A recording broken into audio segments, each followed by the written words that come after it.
সব চেয়ার ভেঙে ভেঙে এবারে মাঠে ছোঁড়া হচ্ছে।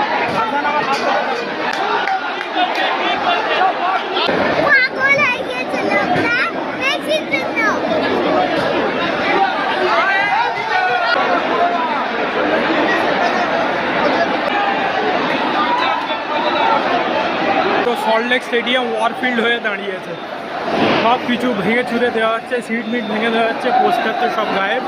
বার হয়ে যাচ্ছি সল্টলেক স্টেডিয়াম থেকে, পুরো মন খারাপ ভাই, কত এক্সাইটমেন্ট ছিল, পুরো বেকার হয়ে গেল। তো বার্সেলোনা থেকে নিয়ে আসলে নাকি ওটা? বার্সেলোনা থেকে নিয়ে এলে?